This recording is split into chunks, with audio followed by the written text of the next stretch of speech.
Bonjour, dans cette vidéo, nous allons voir comment calculer un écart sur matière première et sur MOD. Prenons pour exemple une production mensuelle de 250 pièces avec un coût par unité de produit de 10 kg de matière première à 120 € le kilo. Ce mois-ci, la production a été de 200 pièces et a nécessité 2160 kg à 118 € le kilo. Et on nous demande de calculer l'écart global sur matière première pour ces 200 pièces. La première étape consiste donc à créer le tableau avec 3 parties, une partie pour le coût réel, une partie pour le coût prévu ou préétabli, une partie pour les écarts qui peuvent être défavorables à l'entreprise, donc plus cher que prévu, ou favorables à l'entreprise, donc moins cher que prévu. On retrouve ici 3 colonnes, une colonne pour la quantité réelle, le coût réel, une colonne pour la quantité prévue ou préétablie, ainsi que pour le coût prévu ou préétabli. Première difficulté, faut-il calculer pour 250 pièces ou pour 200 pièces?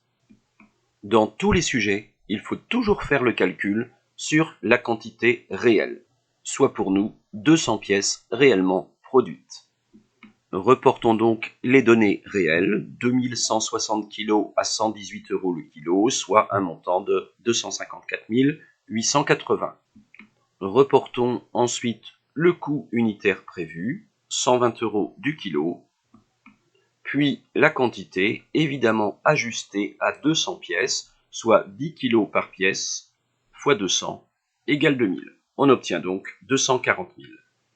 Par soustraction, on obtient un écart défavorable à l'entreprise de 14 880, puisque ça lui a coûté au final plus cher que prévu. La question est alors la suivante, les 14 880 € supplémentaires sont-ils plutôt dus à la quantité ou au prix?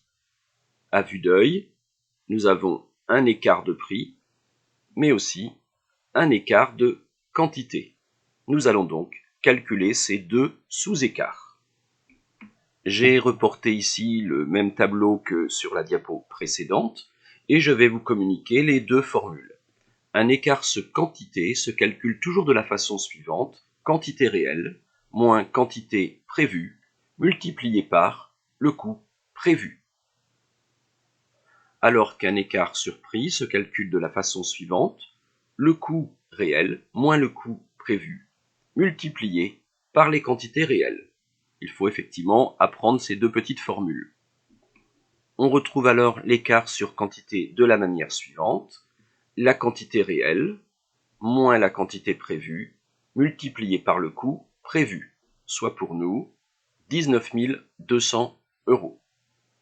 Concernant l'écart sur coût, le coût réel moins le coût prévu multiplié par la quantité réelle, soit pour nous moins 4 320.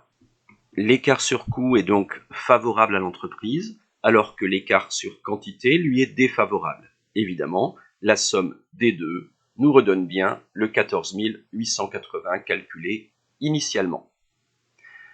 Il faut calculer autant de sous-écarts sur matière qu'il y a de matières premières différentes, et la formule est strictement la même pour un écart sur la MOD. Voilà, ce petit exemple est terminé. Vous retrouvez ici, comme à l'accoutumée, les ouvrages pour vous accompagner, l'adresse sur l'Académie de Nantes et les chaînes YouTube à votre disposition. Bon courage!